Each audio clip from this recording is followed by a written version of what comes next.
Hai hai hai, sebelum menonton, alangkah baiknya untuk menekan tombol subscribe dan lonceng terlebih dahulu ya. Ayo, jangan lupa. Selamat menonton.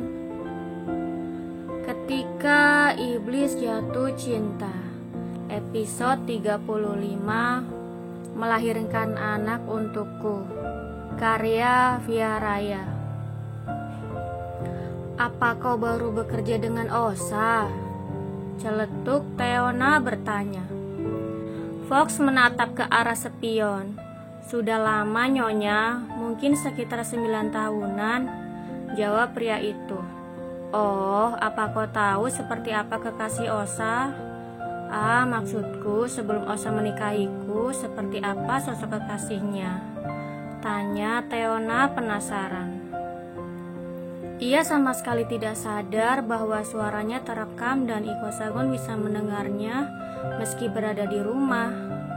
Theo, geram Iko Sagon. Maaf nyonya, bos Osa selalu tertutup perihal kehidupan pribadinya. Jadi saya sama sekali tidak tahu, jawab Fox jujur. Meskipun ia tahu, ia tidak akan mengatakannya karena taruhannya nyawa.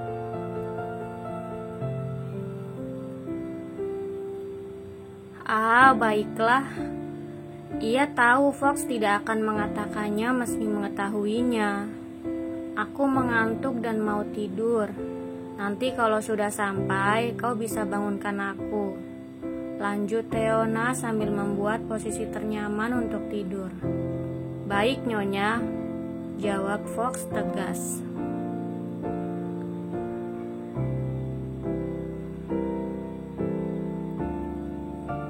Fox melajukan mobil dan Theona berusaha untuk tidur.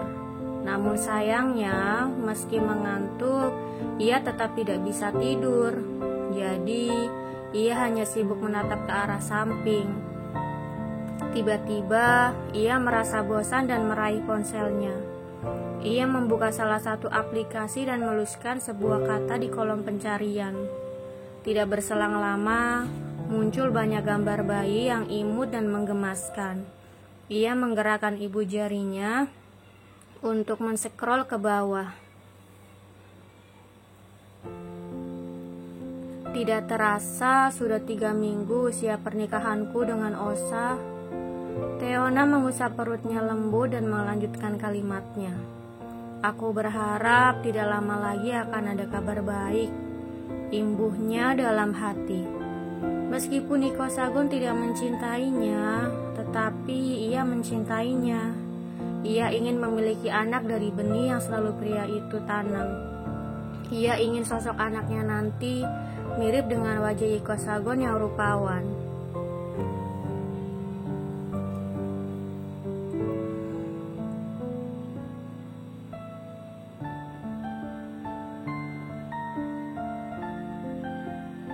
Sampai di rumah, Theona langsung pergi ke ruang kerja. Ia mengetuk pintu perlahan berhadap pemilik ruangan mengizinkannya masuk. Namun lagi-lagi, ia diabaikan dan pintu pun dalam keadaan terkunci. Itu artinya suaminya masih berada di dalam selama ia pergi. Sampai kapan kau akan menghindar?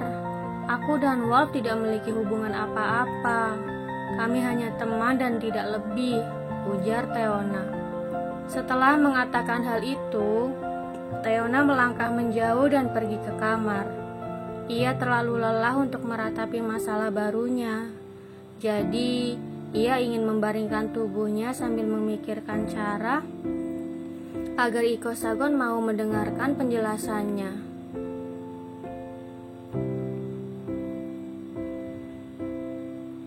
Sementara di ruang kerja, Iko Sagon sedang teriak memarahi anak buahnya. Permintaannya untuk mencari tahu informasi pribadi Wolf belum juga diterima. Padahal ia sudah mengulurkan waktu dari semalam sampai sesiang ini, tetapi Lion tak kunjung mengabarinya. Apa kau sudah bosan hidup, hah? Bentak Iko Sagon emosi. Maaf, bos.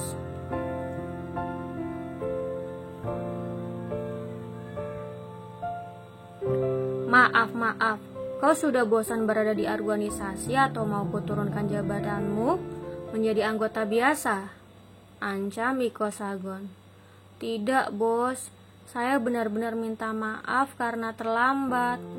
Subuh tadi saya mengalami kecelakaan dan baru saja sadar.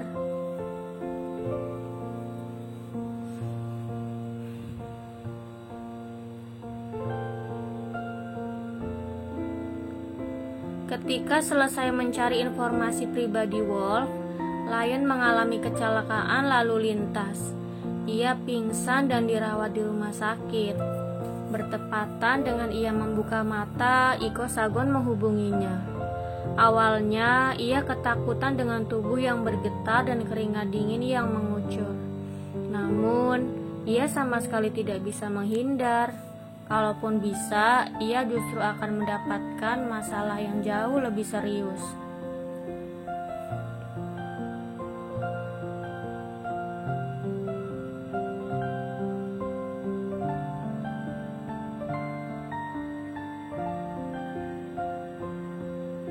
Kali ini aku memaafkan, tapi tidak dengan lain kali. Sekarang kirimkan padaku dan kau boleh istirahat. Iko Sagon percaya bahwa Lion benar-benar mengalami kecelakaan. Ia yakin anak buahnya itu tidak akan berani membohonginya. Baik, bos. Terima kasih.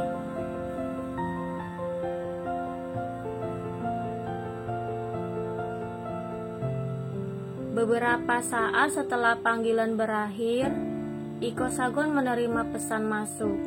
Ia lekas membukanya dan terlihat satu file, beberapa foto, dan juga video. Ia begitu penasaran dengan video itu dan langsung membukanya. Ternyata itu video Teona dan Wolf ketika di restoran kemarin. Melihat sikap dua pria dan wanita itu membuat tangan Iko Sagon terkepal kuat.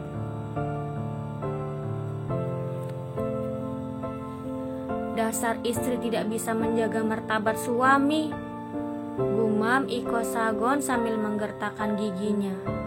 Teona memang salah. Tidak seharusnya ia bersikap seperti itu dengan Wolf. Ia juga tidak seharusnya membiarkan Wolf bersikap berlebihan padanya.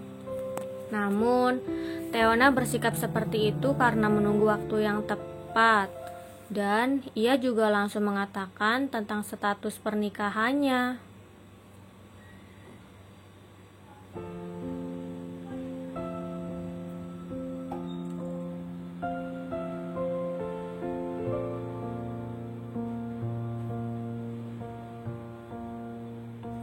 Seharusnya kau mengatakan itu sejak awal, bukannya main beromantis ria. Desis Iko Sagon geram. Pria itu mengumpat kesal karena Teona tidak mengatakan perihal pernikahannya dengan Iko Sagon dan justru mengatakannya setelah melakukan banyak interaksi.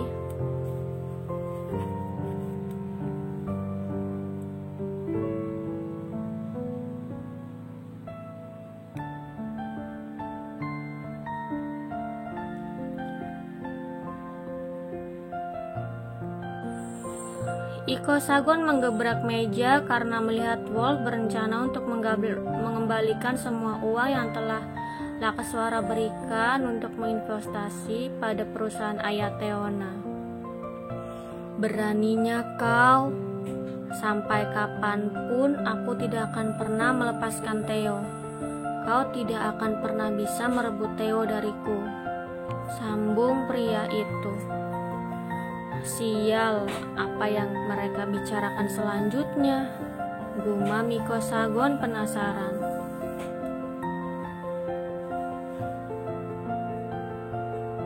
Meskipun kesal, tetapi ia tetap menyaksikan video itu sampai selesai. Hanya saja ia begitu penasaran dengan percakapan yang tidak tertangkap kamera. Ia penasaran dengan apa yang membuat Teona sakit sampai mengigau memanggil-manggil nama Wolf. Aku akan mencari tahu lagi lain kali.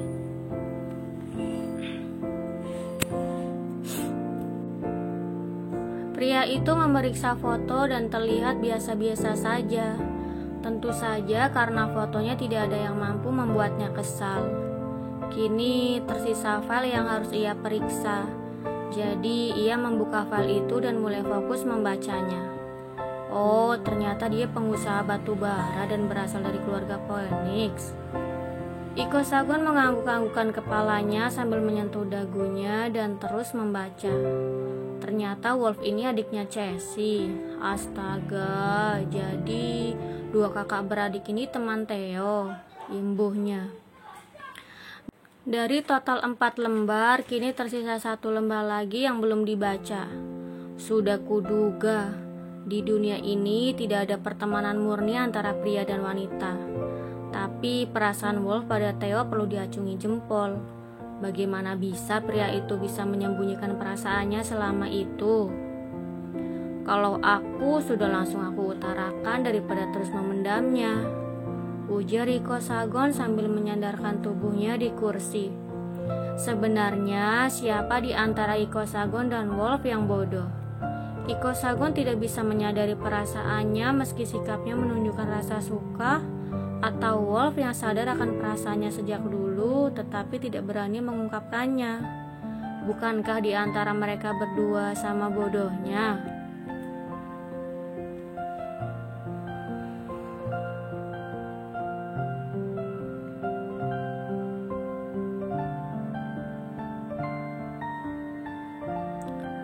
Kira-kira Theo sedang apa sekarang? Aku harus menemuinya dan menanyakan percakapan yang tidak ada di video. Pria itu beranjak berdiri dan lekas keluar ruang kerja menuju kamar. Iko Sagon memutar knop pintu dan mulai membukanya. Pria itu masuk dan menggerakkan tangannya ke belakang tubuhnya untuk menutup pintu.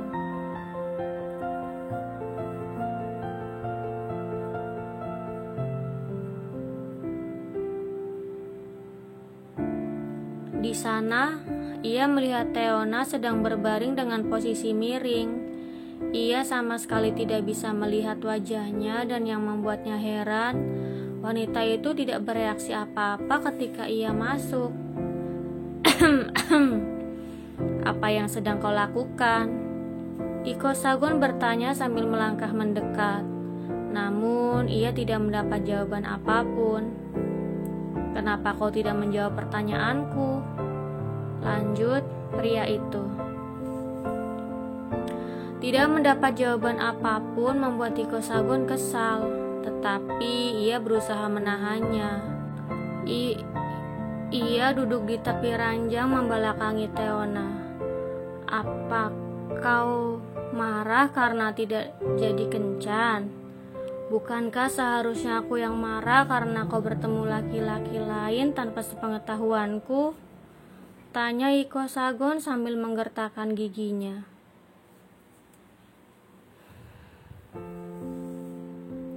Pria itu benar-benar tidak habis pikir. Bagaimana bisa Teona marah padanya sedangkan wanita itu sendiri yang memulai sebuah pertengkaran? Astaga Theo, kau benar-benar menguji kesabaranku. Apa selama ini aku terlalu lembek sehingga kau berani mengabaikanku? Pria itu langsung membalikkan tubuhnya dan naik ke atas tempat tidur. Ia menyentuh bahu istrinya dan membaliknya. Apa? Jadi sejak tadi aku capek-capek bicara dan kau malah tertidur?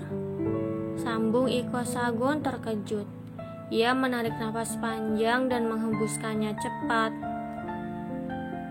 Tangan kanan Teona menggenggam ponselnya dan Iko Sagon langsung meraihnya.